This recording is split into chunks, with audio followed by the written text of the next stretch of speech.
A cultura constrói as memórias que preservamos e os futuros que idealizamos.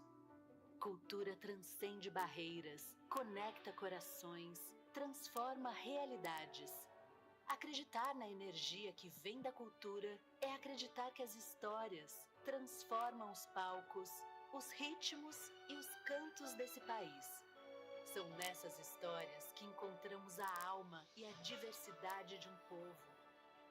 Celebramos essa diversidade, celebramos cada cor, cada voz, cada sorriso e cada emoção. A cultura é reflexo dos nossos sonhos. Investimos nesses sonhos há mais de 60 anos, porque acreditamos que a energia que vem da gente é a energia que impulsiona vidas. Shell, energia que vem da cultura.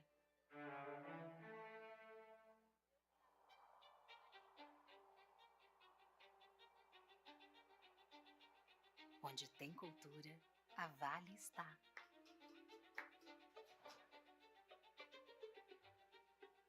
No poder criativo que nasce dos palcos, orquestras, das artes,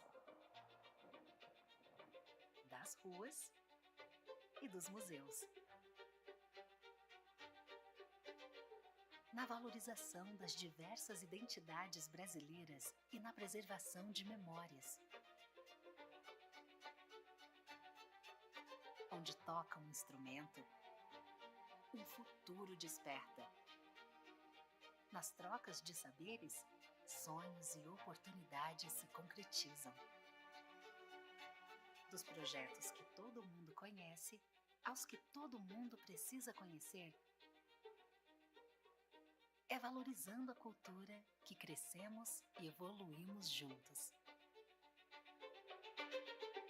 Instituto Cultural Vale. Dizer que o Brasil é gigante não é nenhum exagero, mas um país desse tamanho não se move sozinho. Ele conta com mais de 200 milhões de gigantes, como eu e você. Gigantes que saem cedo de casa todos os dias, com força, dedicação, coragem, pelos trilhos, estradas ou aeroportos. Gigantes que não diminuem diante dos desafios, que não têm medo de distâncias, nem do longo caminho até os sonhos acontecerem. Por isso, só uma gigante como a CCR poderia estar ao lado dos brasileiros no desafio de mover este país. CCR, 25 anos. Mover o Brasil é para gigantes.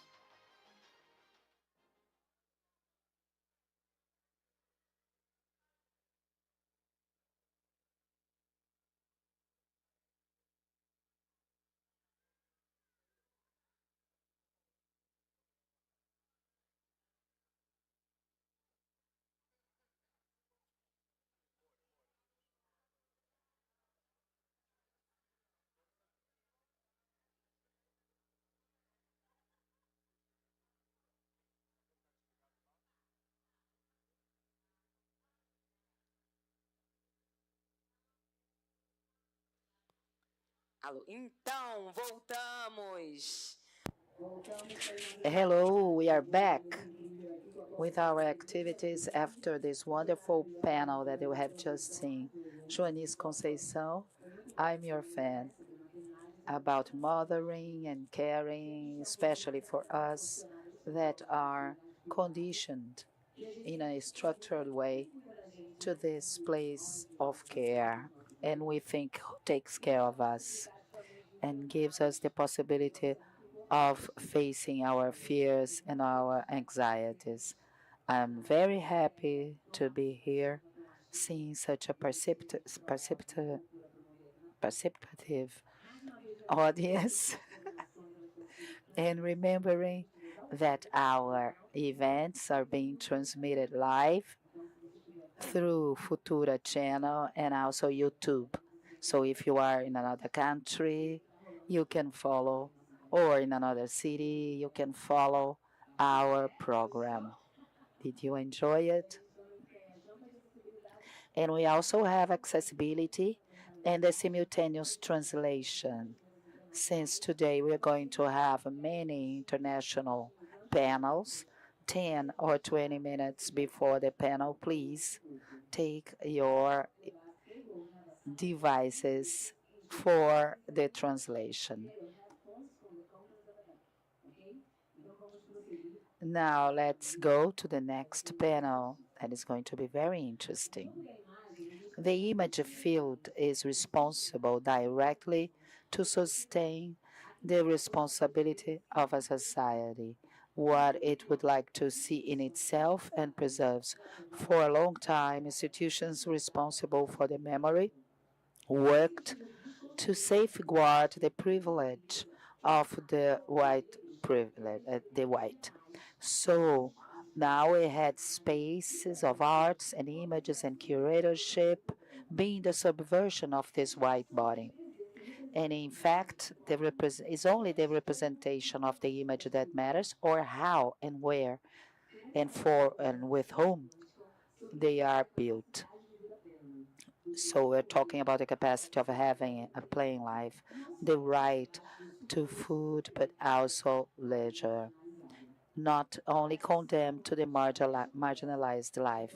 So for this, we invite for this panel trajectories that can contribute to these new images. Antonio Porofana is one of the members of our panel.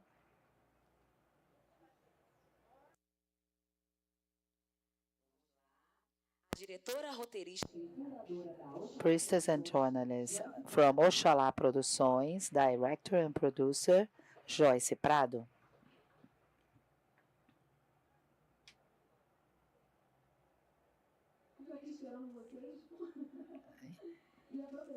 Professor, researcher, and curator of visual arts, focusing on diaspora Africans, Naipa Rocha.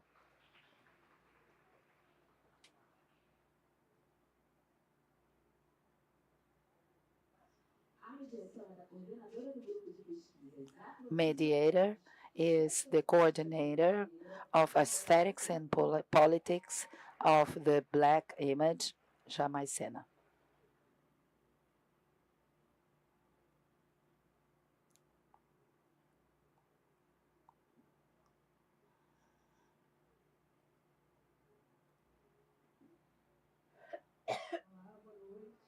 Good evening. Good evening. Thank you. We are here at the end of the afternoon, and I'd like to thank the invitation of Duda and Jefferson to be here in this panel. I'm so nervous, but at the same time, I'm very happy to be here with Ventura, Joyce, and Nape to talk about image, talk about the formation of quilombos, to talk about visualities. You three think the image and work with the image. And to start, I like to know, thinking about the text and the proposal of the cycle, that thinks Beatriz Nascimento and the formation of quilombos, and that think also the many possibilities, the many swimming pools that we have around us as a way of approximate to the art field.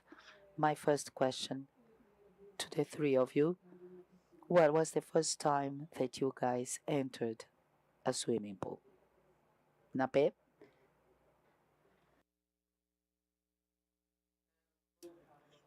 Good evening. I like to start by thanking Floop for the invitation. This is a festival that I always follow. I'm always around here. But the good thing is that we didn't even have time to think. I was speaking and thinking at the same time. But the first swimming pool that I entered was a very big one. My father was from the Navy. I'm from Vila Velha, Espírito Santo. I grew up near the beach, and I remember many of my encounters with the salted water because of my father. We had an aqua water transport that came back recently, and my father was a pilot of these boats, and I have motorboats, and I have a vivid memory of my 5 years old facing that sea, and I remember this of the movement of the water and how that vast space caused me fear, but at the same time I felt safe because my father was there, a person that taught me to fear the water of the sea, but at the same time taught me some strategies to learn how to transit. That's how I learned how to swim. But my father also taught me to deal with this sensation of, because the sea doesn't have there, you have to respect that water. It's a kind of otherness. It's a live water, living water. So he incentivized me to teach and to learn how to deal with it.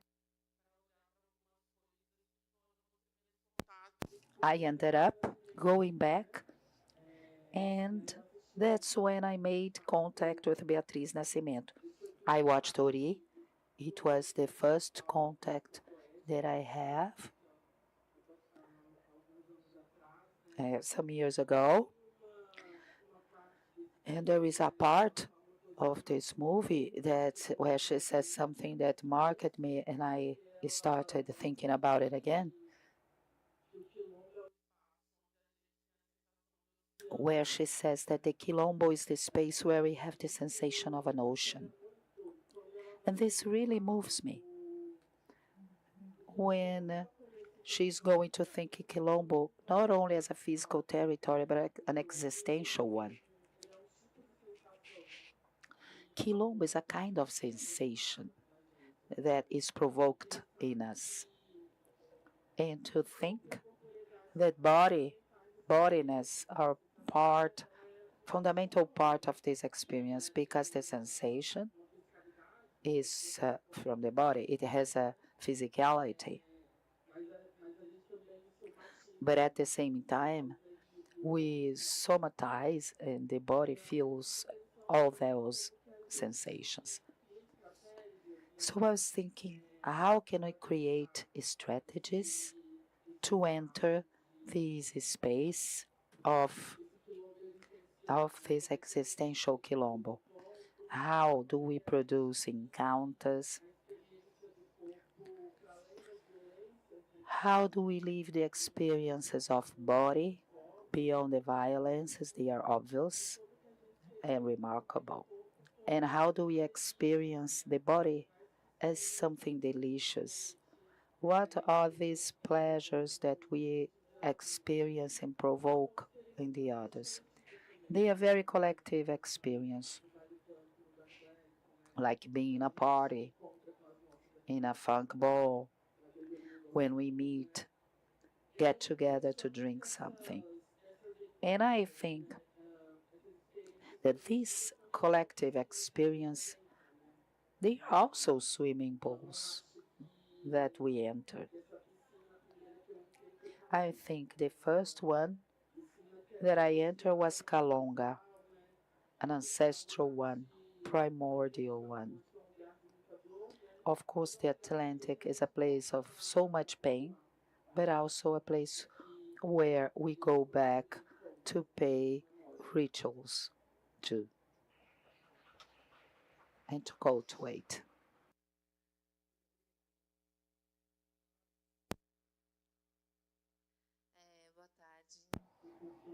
Good evening. I'd like to say that I'm very happy, very moved, specifically that pays tribute and honor Beatriz Nascimento. I also would like to talk to all of you and to thank Jefferson and Duda, Professor Alex Hatz. It's very important for this contact with Beatriz. And I'd like to say that when I was revisiting this place of the provocations brought by the curators of the event, I thought a lot of this place of transposition. The swimming pool, and also, do we know how to swim? Another image that Beatriz Nascimento proposes to us. And I think that in this process of sensorial experiences, I think that the immersion that the water allows us to experience made me go to the deepness of this imagetic world. This was in 2014, the first time I watched Ori, the film, the movie. I was working with audiovisual and cinema for a while, but I'd like to relate this experience of the image realization with the sensorial experience that is to propose images. What am I inviting and how do I interact with people that are going to look at this image? They are going also to dive in these images. With Beatriz, I also understood the potential of these images that can be proposed. And I think that it has to do with going deep on this, in this. So I bring this mark in 2014 because it starts to be the place of my transposition with another relationship, with the production of images based on the experience of a body in diaspora and from an experience of freedom also. So, in the same year, I start thinking of a project that was born from a question: how many days are we from the abolition day, the day the slaves were freed, when it was established, the abolition of slavery. So during these years, I had the possibility to visit a friend in New York. I had already made a connection with Betania, and I said, I need to meet her. I need to talk to her. I need to know a little bit more Beatriz. Betania today is a choreographer, a professor in the Harlem Ballet, and during the 80s,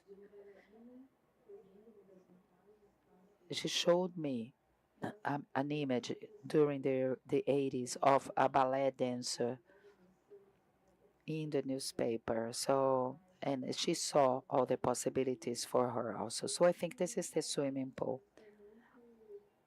We met very briefly, but it was very important also for me to look at her and to establish this meeting. In a third place, I came back from this experience with the same question: what do I do with this information, with this proximity? Because in my production, I think that we have to be aware of the proximity of things and not just to look at things but only through pain and violence, but also to look how much we are still so close to our ancestors that were struggling, claiming, and organizing themselves against the system. So this proximity is also a need to interact with our subjectivities. That is also part of this period that is still seen in such a blocked and impersonal way. It's very important to understand that people that were present during the colonial and the abolitionist struggle, they had they had souls, desires, dreams so intense as ours. So this answer came only in 2018 when I had the opportunity to organize a project called Patas de Mayo, where I invited my friends to write a letter to their ancestors. And I think that my first great swimming pool was to be in this setting, in this process that was completely independent. It happened in an occupation called Occupation 9 of July in São Paulo.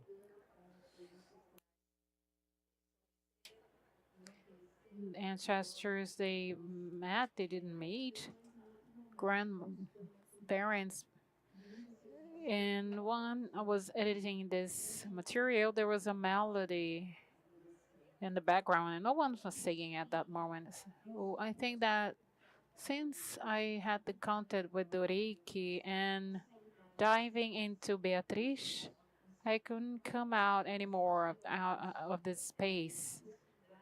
You know, the possibility that images and speech and gesture and body have to make us reconnect and take us to a place where sometimes is of a sensoriality so intense when we talk about black audiovisual, black cinema.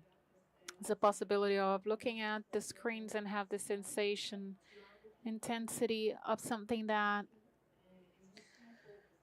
there were few. Now we have a lot more access and production in the sense, but something that creates some feelings and emotions that we have to investigate more. We're in this period of investigating more about this diasporic experience of body, soul, gesture, dance, religion, and spirituality.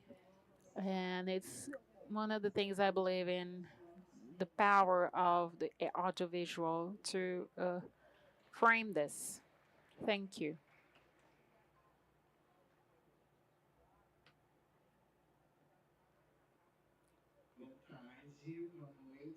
Good afternoon, good evening.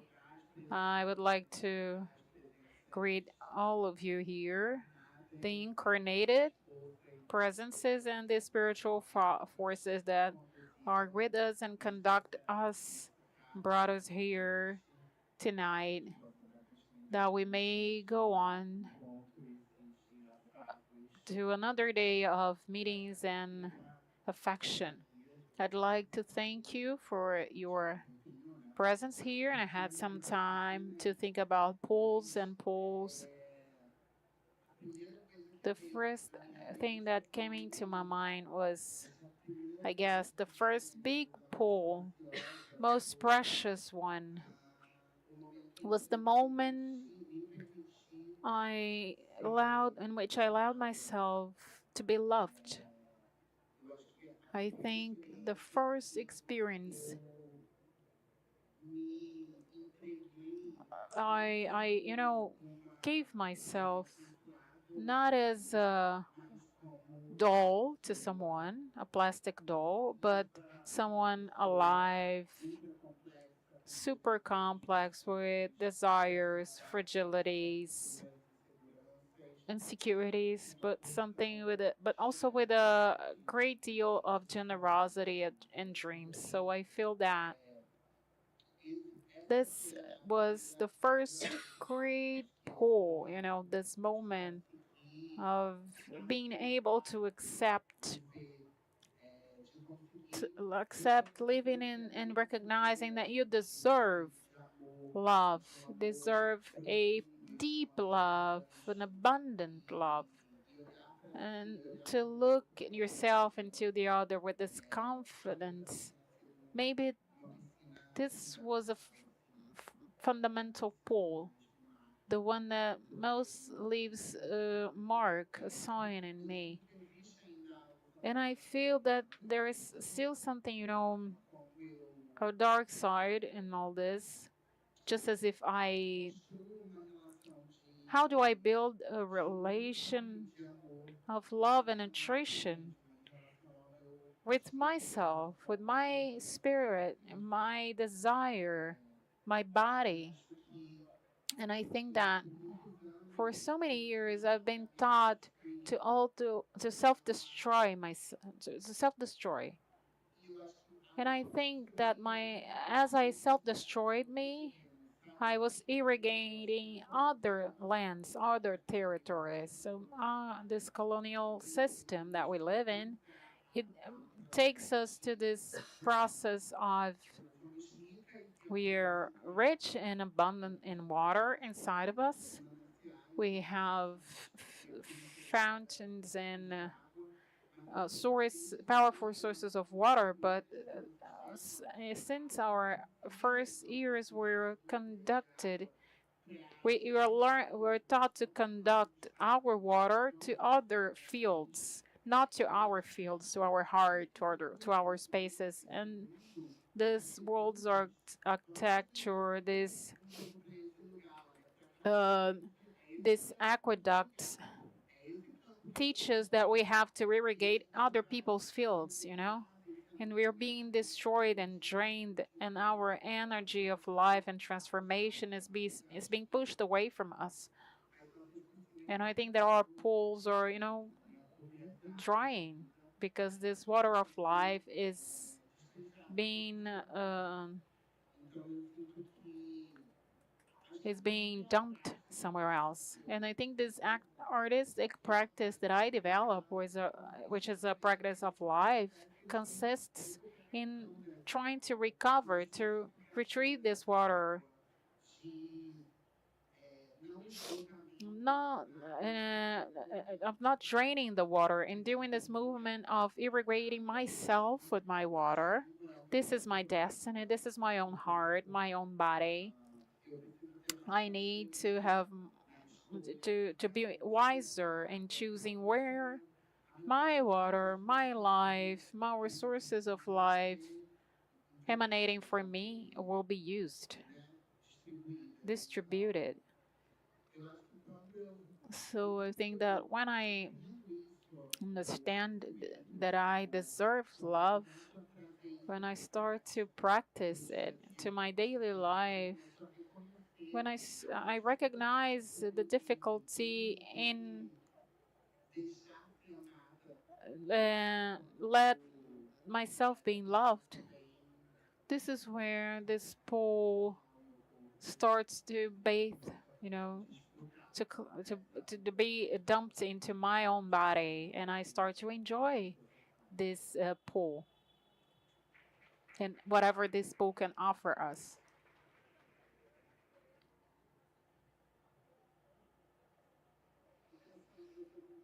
I'm thinking about many sentences that will be in my diary now. Nape, you mentioned a sentence. I think you already answered my second question anyway, which is you said something very strong about Beatrice's work, the idea of Colombo being an ocean and this idea of transmutation, because we usually think about Colombo as a land, literally. And Beatriz says that Colombo is an ocean, is water. And we are facing this transmutation process. And I'd like to understand how you make this transmutation, in your work as a curator, as a researcher, how you transmute this Colombo into many other becomings. I think that this transmutation happens in a moment when I understand I am a researcher, when I go into the university, willing to understand visual and artistic practice of Black people, I see a very white-centered curricula, and I have to transmutate this curriculum that is given to me, these possibilities that are given to me. These are not possibilities, these are unique ways, unique paths to contact references that make sense to me. And Beatriz Nascimento appears in this moment. And I think that the most relevant moment in my research, and I see in fact this transmutation taking place, is when I have a certain melancholy, like all of us that are finishing our undergraduation course, if we are thinking, if we're wondering if these 4 years university are worth something. And I found Professor Leda Martins. I started to research on Paulo Nazaré's work, and he will go several times to Africa, to the African continent. I see that I need Afro-diasporic and African references to give sense to this body that I'm willing to research on, and give meaning to my body as a researcher, understanding that who I am produces what I do produce as knowledge and art critics. And once I find Leda Maria Martins' work, I've come across her research on crossroads, which is the transmutation itself when she thinks about this theoretical tool, and the crossroads as a territory where we are wandering around and transiting, and advocates this creation entity. From that moment on, I understand the way my research can make sense and how I can transmutate these references into a result that will seem, you know, and I can find, some joy in it. I feel sometimes selfish because I have to satisfy myself with this work. I need to understand this product as with a certain beauty. I need to, realize myself to feel joy. And I'm a curator at the Museum Bispo do Rosário, dividing it with Giovanna Mendes, sharing it with Giovanna Reis and Gabriela Mello, with the general curator Carolina Rodrigues, which was here too. This is another process of transmutation, because it has to do with looking at the world and to the universe, of producing poetics in a vast sense, and understand what kind of narratives we want to tell and what kind of effects we want to mobilize. Understand that this is an open field. Everything that we offer, and it has to do with artwork, everything that involves this artistic production, everything that you involve is not yours anymore. You have, to create a detachment and understand that these things will transmutate, will transform as you, as people establish a contact with it, as they come in contact. And I think that this place of transmutation has to do of opening ourselves to what may come. I think there is this desire of control, and I think it's not something about myself. And deal with frustration. I think this is also part of this work. Learn with what arises as a result and consequence of this transformation.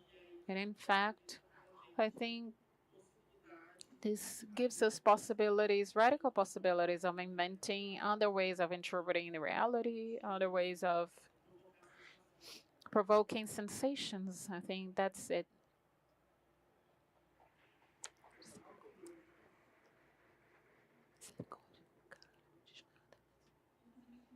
I'm gonna address you the same question, Joyce. How you are transmutating Quilombo into water in your works? This is a very good question, but it's very, tricky too. I think there is a division in terms of places and acting activities. I'm gonna talk about the Colombo I belong the most. The community of Black professionals, audiovisual professionals. We're more than 1,000 people in 5 regions in the country with different projects, actions, gatherings, and from this belonging, I can think of the ways the water travel because it connected me with other people in this country and in the world. We have some filmmakers of Guadalupe that who I connected with through this association. And you, through Officine, what's the possibility that the cinema and meetings can expand to something else? So I feel this possibility when I can exchange with friends in Pará, Ceará, Maranhão, when cinema takes me there. And regarding what Pidgey said, our work of arts, when they are born, they belong to the world and will be transmuted and interpreted. And I'd like to start talking about this space of fundamentals, political fundamentals of activism. And within this authoring work of an intimate place, the language that I practice.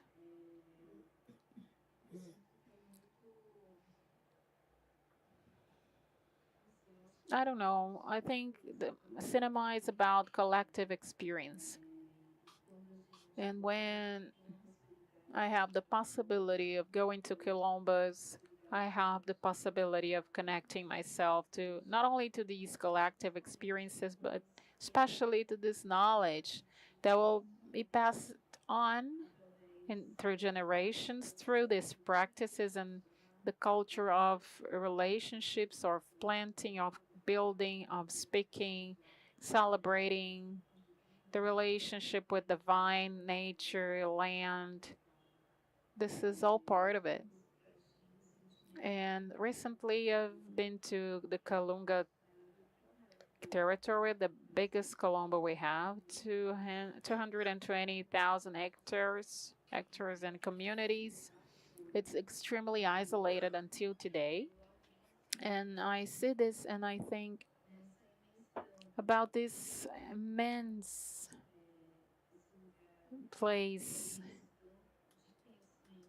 I think about this immensity, the vastness that Colombo has. And at the same time, when I look at the audiovisual and where I want to affect people, I want to conduct them, to take them to this sensation of a temporality, because when we speak about Quilombo, we are speaking about an association that crosses centuries. And cinema is also something that reflects time and temporality. The possibility of looking at a screen and seeing times and spaces different that are meeting, they are together in the same image.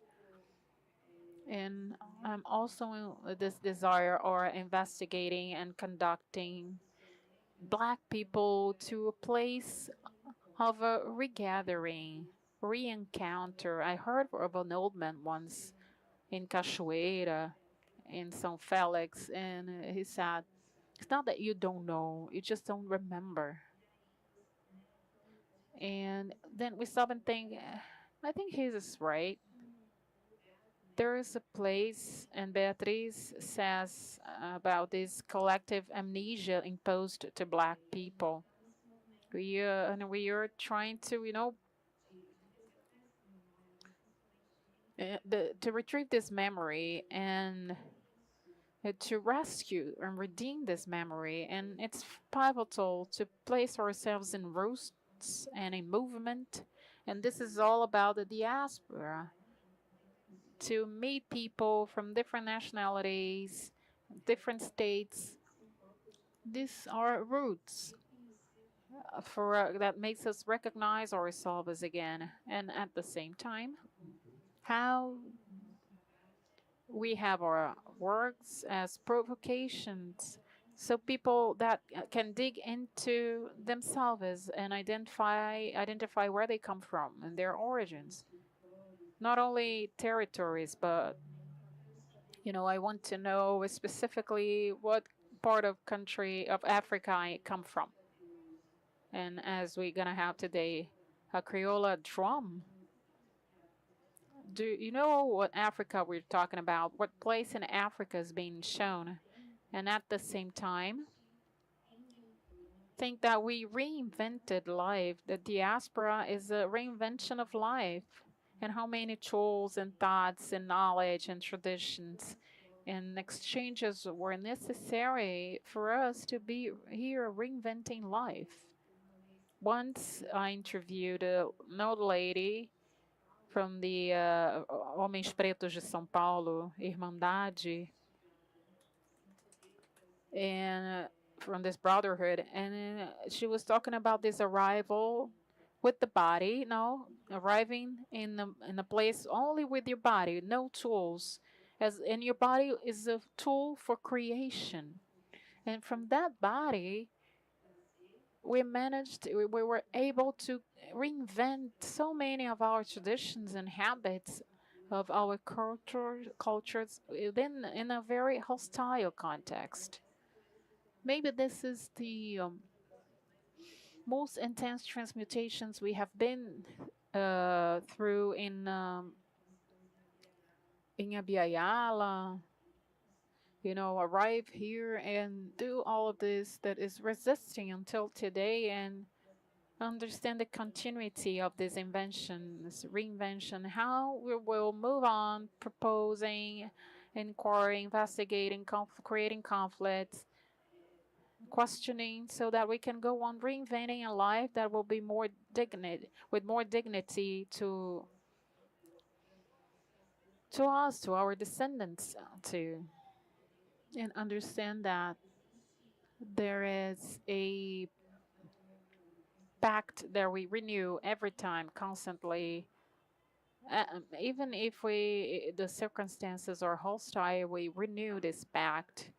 They won't kill us. This is the pact, and this pact is also about living. Let's live. Let's celebrate. Let's dance. Let's sing. Let's do everything that we can do to affirm that this experience of the diaspora is something much more dense and intense, and at the same time extremely creative. I think that when I go to a Colombo, I think, oh my God, these people are extremely creative, organized, with many methods, strategies. And when I talk about, and when I say the Kalunga is isolated, they do this in purpose because they are in a war. The Quilombos are in a war. They still have to think about strategies of how they will not cede their land to anyone.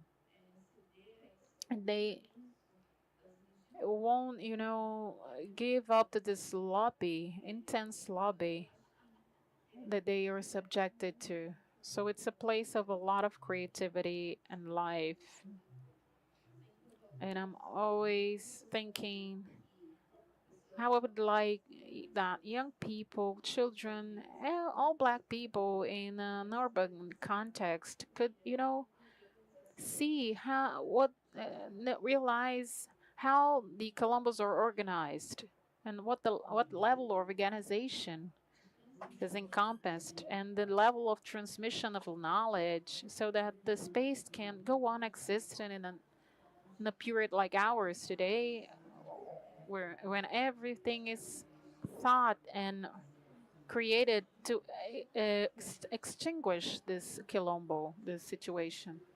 It's an experience of survival, and we have to place our vitality and our energy in a creative tool, in a creative action of construction. And I think it's this.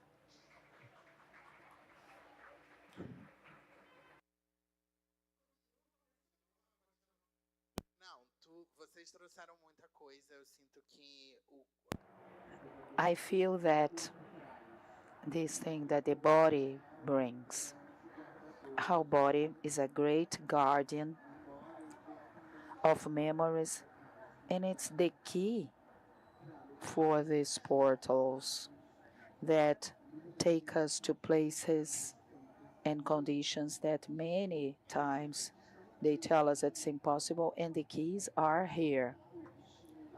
It's very important to stimulate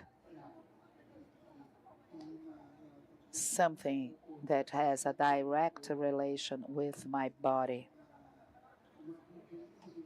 A body experience, for me, it's the top. It's also the summit of the cure. If we can live sex without marks of violence, without the panic, the terror, the horror, I think that we reach a place of restoration. The transmutation is inevitable.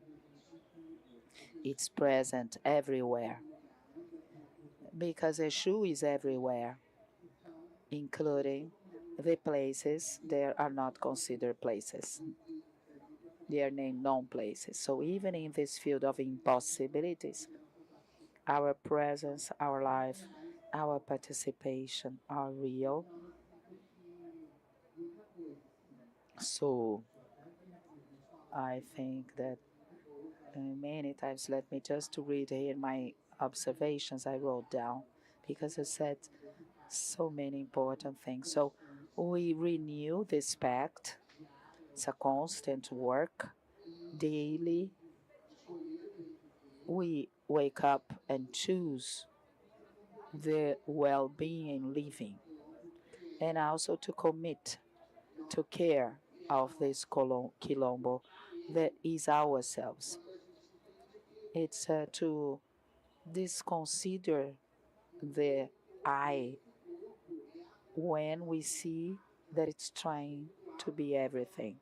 My body is also the house of a spiritual force that is not only Ventura who is speaking. So Quilombo, the first Quilombo is in fact our bodies. It's a pact of well living, of well being. It's a pact of non abandonment because I was raised by my father, and my father had diabetics, and he faced a very severe process of amputation of his feet. And all the time I grew up with this. Am I going to have the same problem? My grandfather had this process, my father had this process, and time is diminishing because my father is 60 and my grandfather was 60, my father was 40, and I'm 20. And so I make a pact with myself to break with this problem, to break with this huge problem. Because, of course, I don't want it to my children, I don't want to my younger brother to perpetuate this process. So I think that the transmutation is something very beautiful that to bring to yourself, to your daily life, this faith in the change. We don't have to live with this curse all the time. To understand this, to embrace, to call to yourself and open your body for the transformations to occur. The transformation is going to require from you responsibility and actions.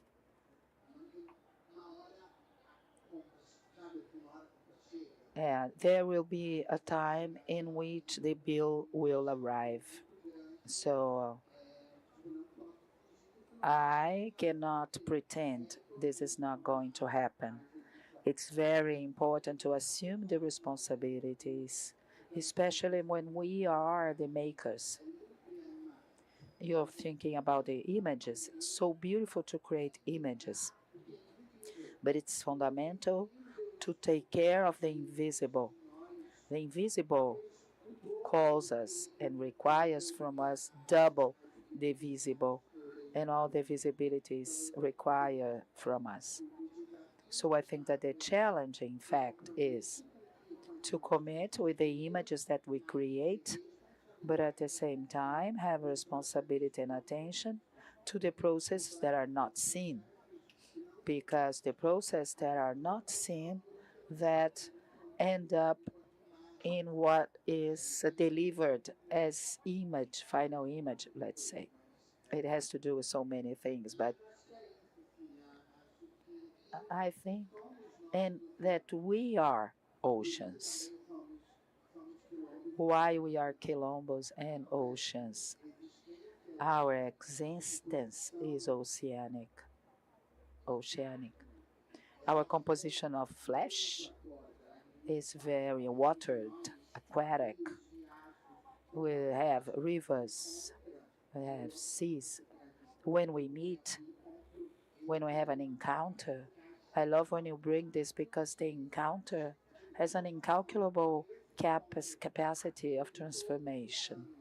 This meeting, Floop, every year is a 1 week gathered, but the result that this provokes is a result of years, decades, millenniums. So I think there is the power of the meeting. And I think that we need to be very attentive. And I think that our key word, be careful. Because when we have received this impact and we take hand of this, this is a care. And I say, Ventura, you're not a specialist in taking care, right? I say, take care of your life. Learn how to take care of your life. Because sometimes we neglect our own lives. So I feel that today I want to be a specialist of care. I want to know how to care very much and very well. So we need to have a lot of responsibility, tenderness.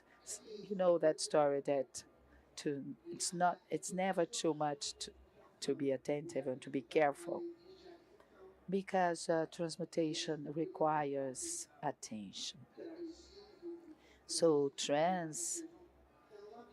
that's why they are so attentive, because the transmutation is dangerous for the ones who want to keep everything the same. So I think that care is the key word. It's never too much to be careful, because we have this potential to transform an incalculable one. So I think that's it.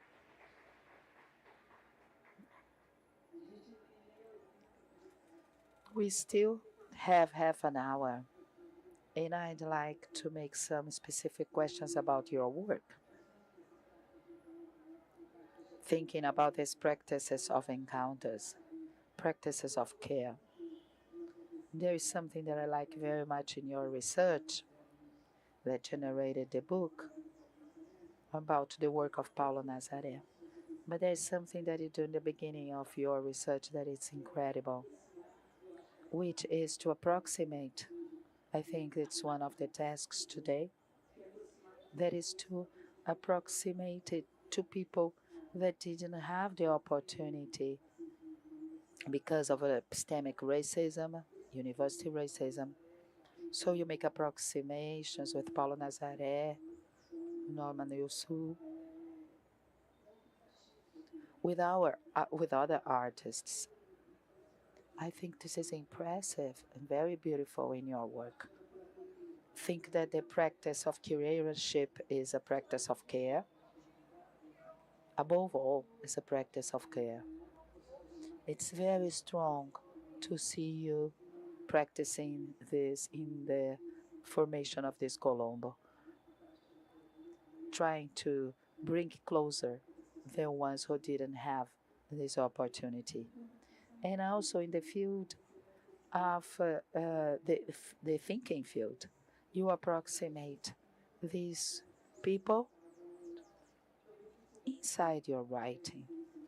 These people, maybe they didn't know about the existence of one another, but this is done in a way not only connected in an emotional way or in a rational way.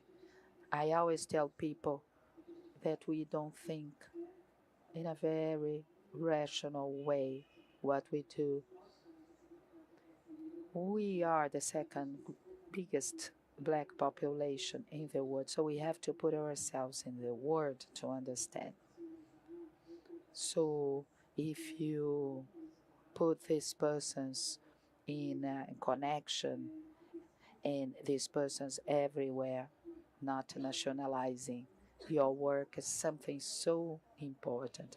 So I think about the ways that we are struggling and winning this idea that we are only national, and also it's connected to the idea of the ocean that allows us to transport our ideas to other continents. So I'd like you to talk about the approximation of these people. How do you take care of them? And how do you take care of your works to let them get closer to the others, and also in your work as curator? I'm always going to be the first person to answer.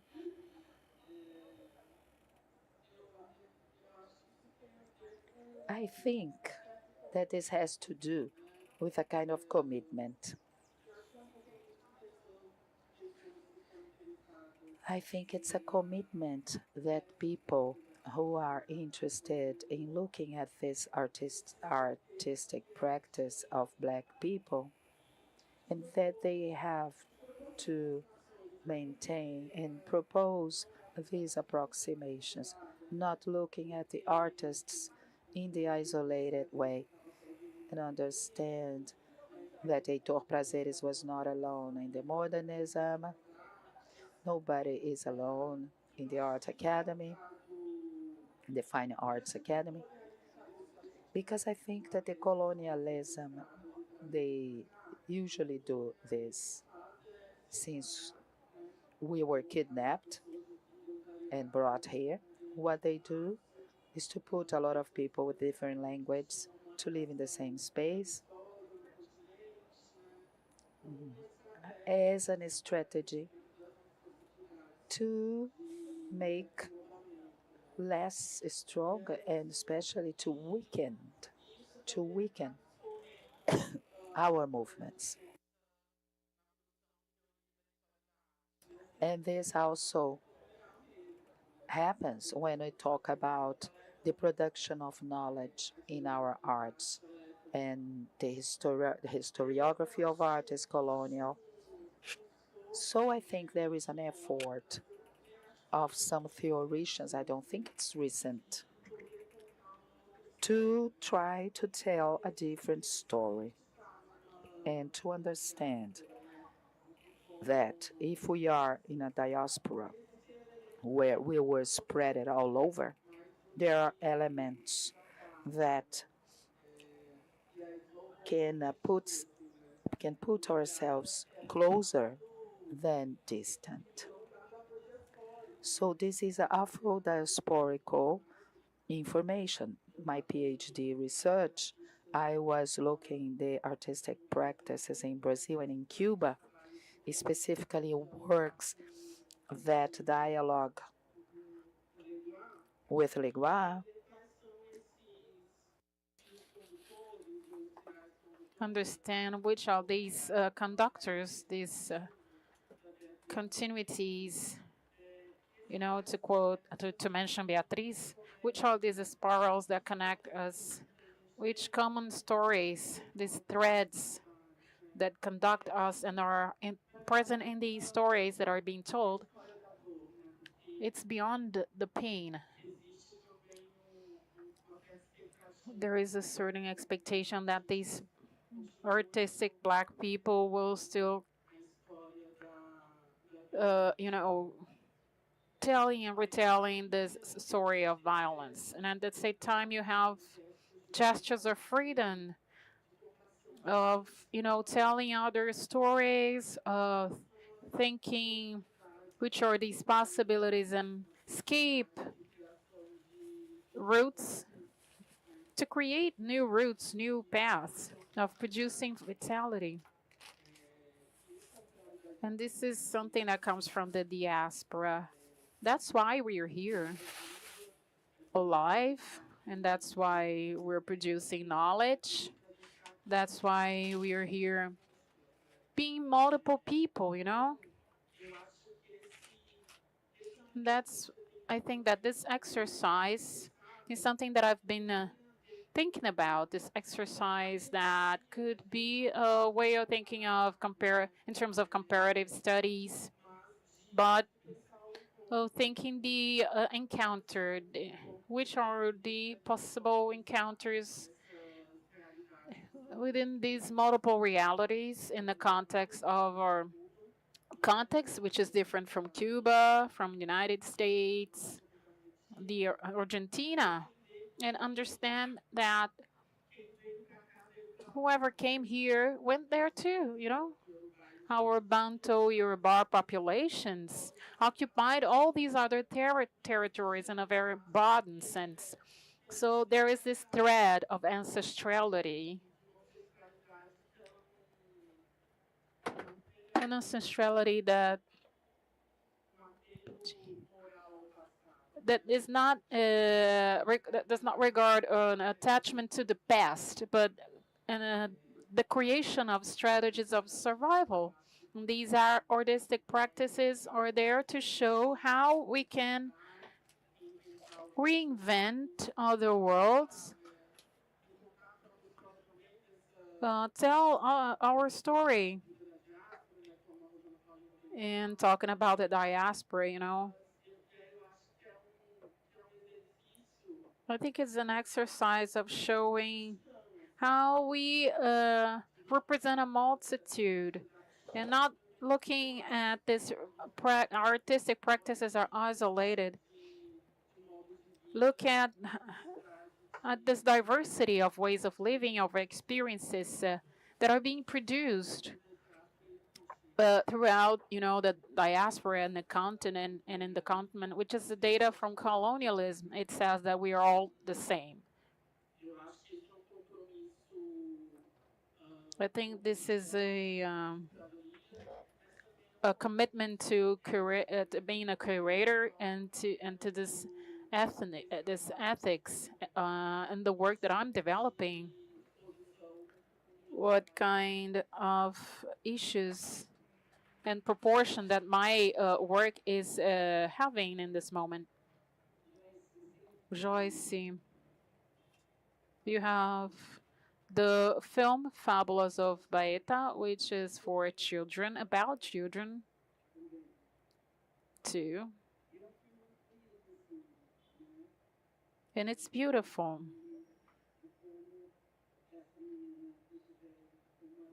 It's the story of Gisele, how she found herself within these situations with her grandmother.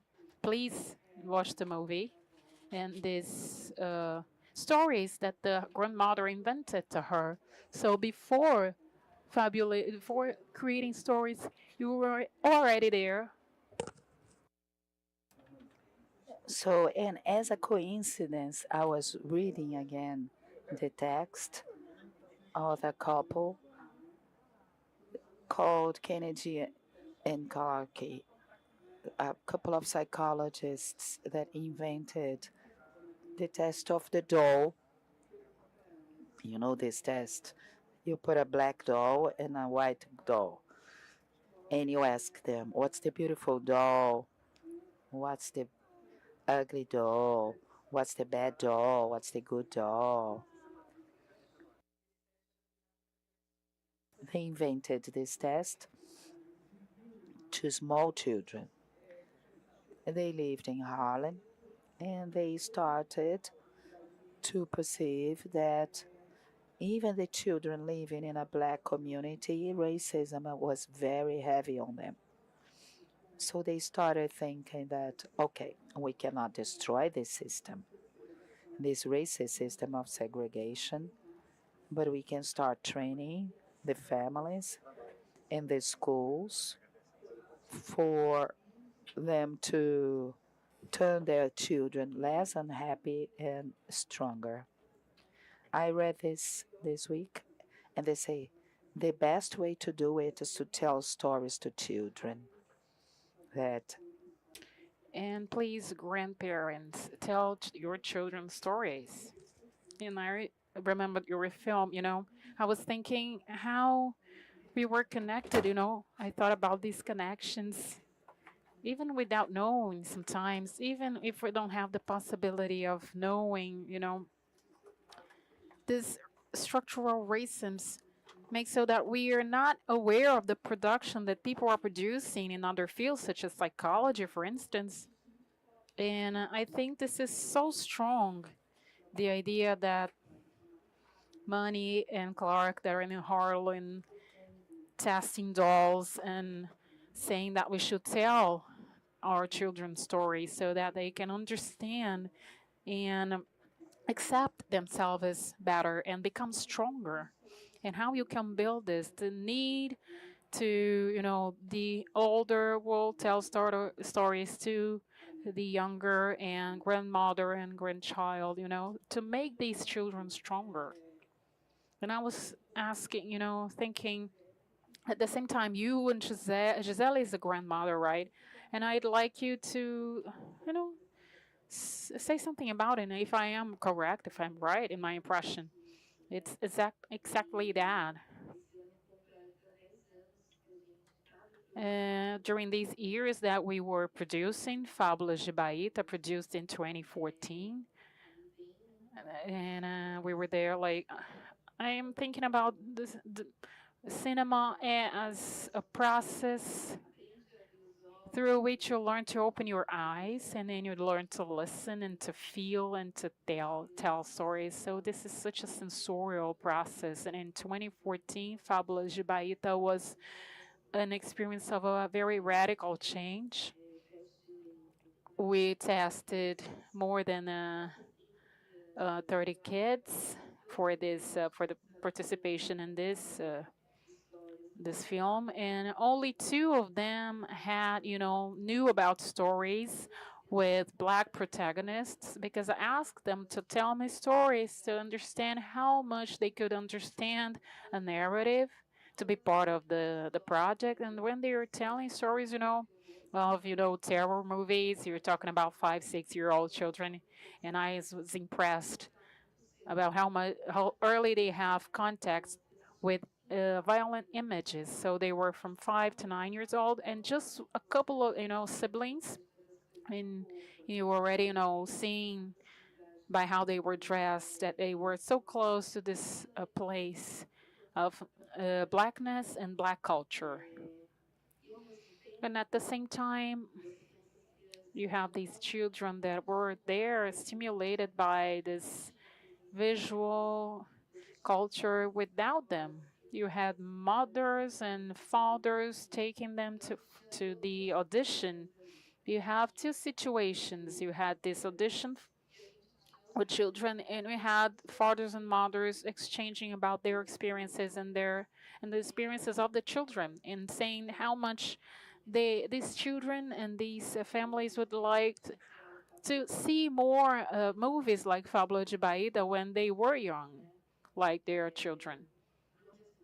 And at the same time, this place of being the person that is who's telling a story to a child, because I'm doing this to my child, and I identify so deeply with this, with Teca, who is the actress, Teca Flora, who is now trying to become a model, an actress. Today she is 18 years old, and Kawan, who is still an actor, she was awarded in the Festival do Rio for Pedágio for this movie. And I'm very happy for them because he's a child that resisted to many violent process within his familiar context and at school. So I think that, having this relation and connection with cinema, we are close to people working there, actors, actresses, staff. And one day Teka told me, um, she said that she was identifying herself so much to the character, and she said that there was no princess like her. And we used this reference. You see a 7-year-old child that thinks that she's not possible, that it's not possible for her to find a character like her. This is, strange. This is sad. These dolls also they were they were there in the context of this anti-segregation struggle in the United States. And you have in Netflix the Black Barbie, this production of a young filmmaker, and she took this test again, and it's very interesting because she used this Barbie with all ethnic references, and she said it's the same thing, we only changed the color. And at the same time you can see that there is a place in this dispute of narratives that is that show communities and people who are rationalized as protagonists. And when we have children that complain because you have the same doll with the same face, just different color, and they are stimulated to wish for the difference, to desire the different. They lack this visual identification, this visual reference that identifies the white as positive.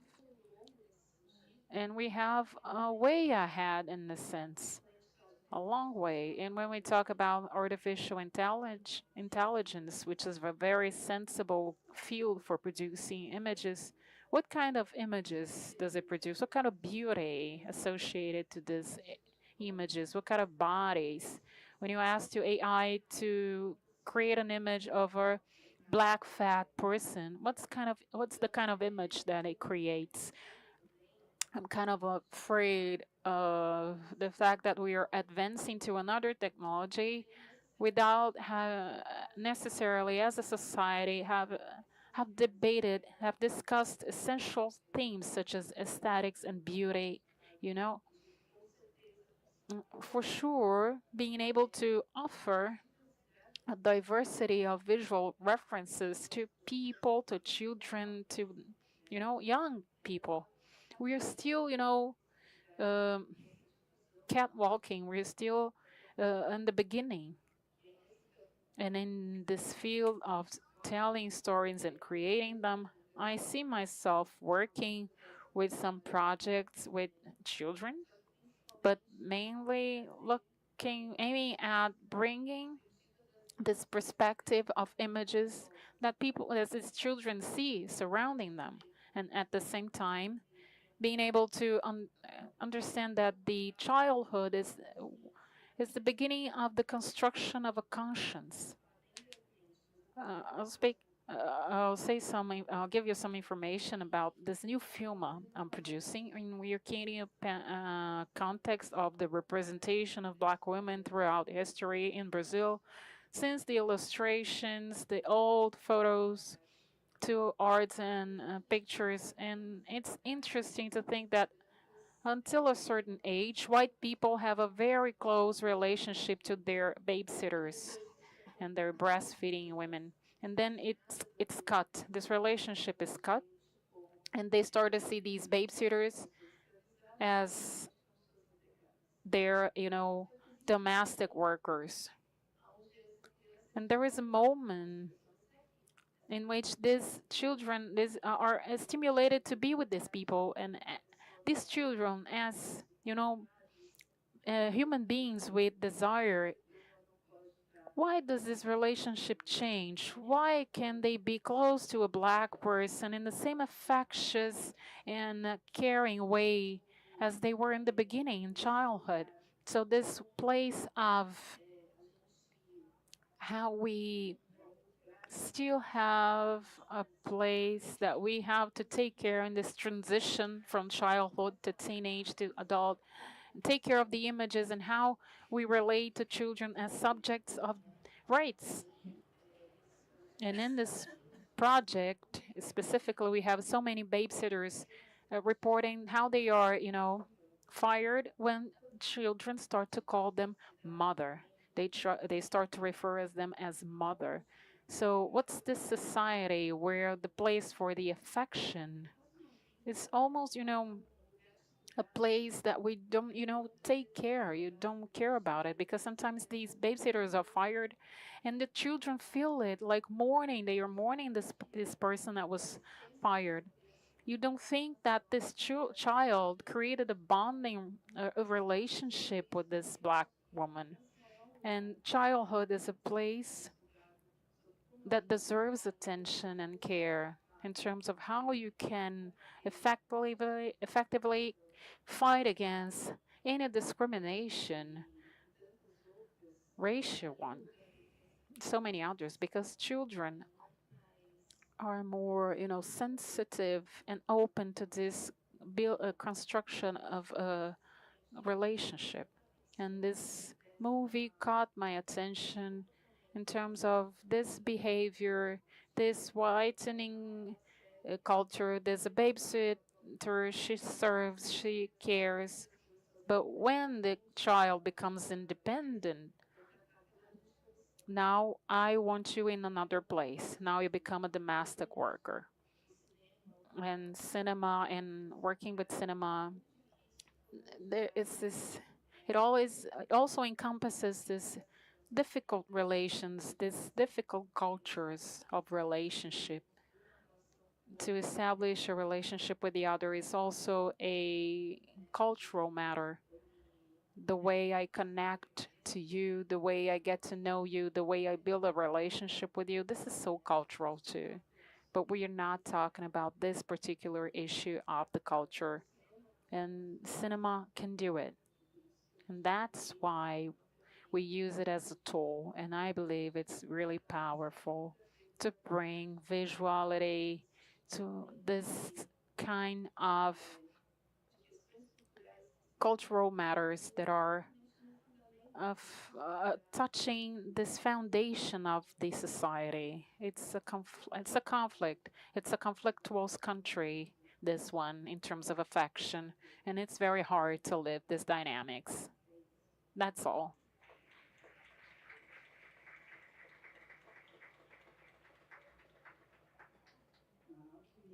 Okay.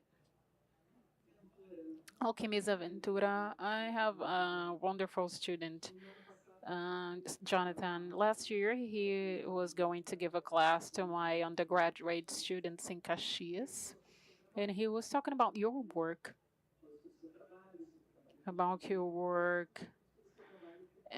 because he was writing about it. And in the same week, the university's direction called me because some students and their parents went to the university to complain of the fact that they are working with your images. And I was called, I was trying to understand what was happening. He's working mainly with this authors such as Jonathan is here, right? Look at him. He's working with Otina Fanica, and I thought maybe because of the nudity and images, sexual contact. No, they were complaining because of the proselytism, the religious proselytism, because somehow they thought that Jonas was trying to convert them in in terms of religion, you know. And I thought that was amazing. Of course, first we got a little bit scared. It was traumatic, but at the same time, incredible because they were looking at it like, you know. And I was asking to the director, was it because of the body, you know? No, it's the religion matter. The religious matter. One of the father of one of them was a priest, and she was, you know, thinking that Jonathan was trying to convert them. And in that region, Baixada, you know, you have a lot of evangelic people there. And at the same time that this, you know, worried us, it was wonderful too, because as these students, you know, were kind of displaced and shocked with the possibility of proselytism, all the class was united, saying that they wanted more Ventura, more Ventura. And it was so beautiful, you know? All the debates, discussions. Jonathan was kind of worried, you know? But it was all powerful, everything that happened. And I was thinking about the power of images, because later on, at the end of the course, somehow we have to understand the process from which these students come and how they somehow converted, you know, at the end of the course. And I was thinking about the power, you know, the power of art itself, the power of the works, Jonathan. Um, we are thinking about all these religious passages, you know, these religious moments, and to think about it and to end up in life, since we talked about it so much during this round. We will we would like you to talk about this possibility of all of us being, you know, the way, the truth, and the life, because that's life that happened in that classroom. Wow. Well, God lives in the hands of each one of you, you know? There is this my imagination, and I believe that our gatherings are so precious because there are many waters here, many div- entities. It's all about the divine. I love when Octavia Butler says about the possibility of shaping God. And I feel that one of the bigger violences that colonialism made was to create God as a sir, you know, as a man. God cannot be, you know, cannot be beside us, cannot be together with the oppressed people and with the in a community that tortures. So, what my life in the Baptist church taught me is that Jesus, when it was a, you know, child under 2 years old, was a refugee. You know, his family was a refugee because of the emperors at that time. So, at all the time, Jesus was talking to us about this process of liberation. When Jesus goes back to Jerusalem, Well, it goes back to there because this was the message. This was the power. We were called. We were invited to be free. We exist here. The gift of life is something that evokes us not to be imprisoned, not to feel pain, but to liberation, to love, the pleasure of living, of enjoying what the world can offer, of our gatherings can offer, what the presence of God in each one of you can produce. So Nape spoke about sharing routes of escape, and I was thinking so much about, and I'm repeating this sentence to myself, that we share escape routes, but the paths are never the same. So inside of us, talking about the body being and keeping this memory, I feel that intertwined in our veins, in our arteries, in our sacred bone, and everywhere. The engineering of our life is so fabulous, so precious, it's so different. And I think that this is the invitation in this sense, that this Jesus that I know and that I love and that I walk with, this is the invitation that Jesus makes to me. An invitation to how I can adjust my lens to understand that there is a good death, and the good death is a reality. Not all deaths are going to be forgotten and or due to colonization or brutality. The good death is a possibility because good death is full of life.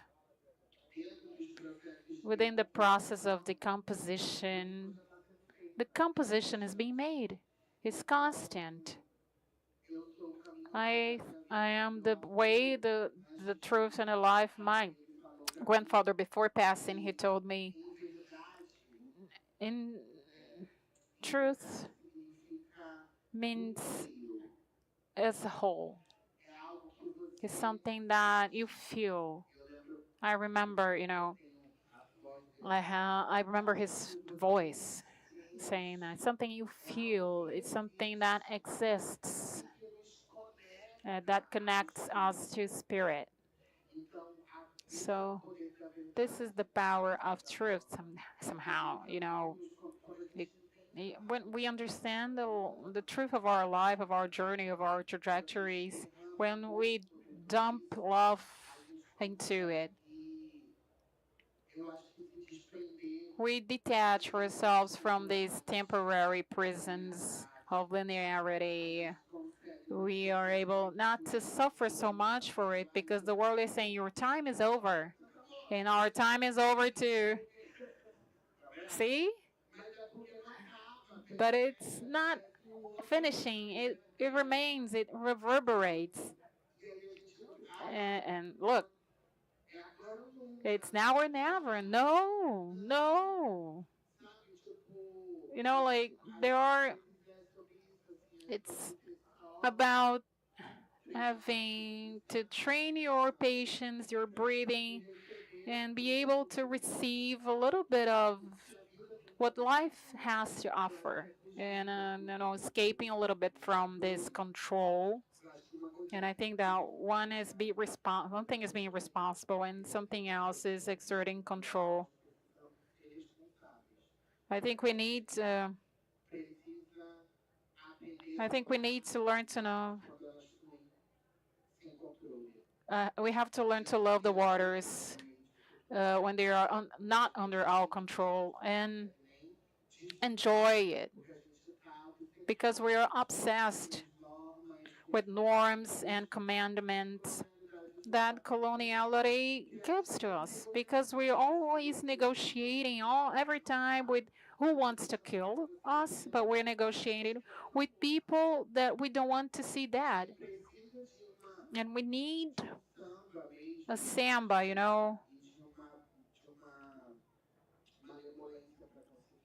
a certain sort of smartness to walk this way. But I think it's inside us. The answers are inside us. The truth, the way is born in us, comes from us. And the life is God. God cannot be absolutely nothing more than life in its maximum power, in the whole, and as a whole, everything that is alive. Where there is life, God is, because God is life every time. God is not a sir, a man, like God is life in its maximum power.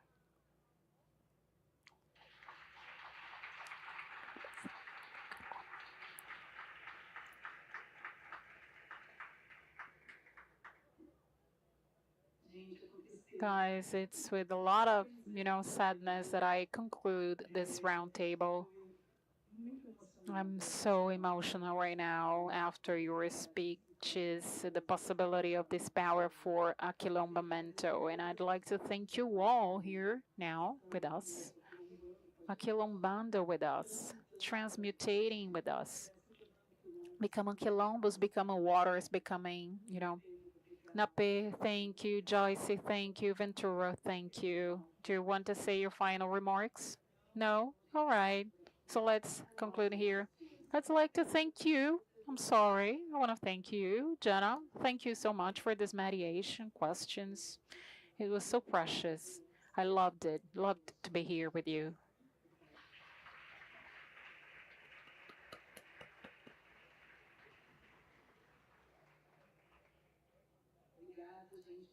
Thank you. Live long, Floopy. Thank you, Jefferson. Let's move on.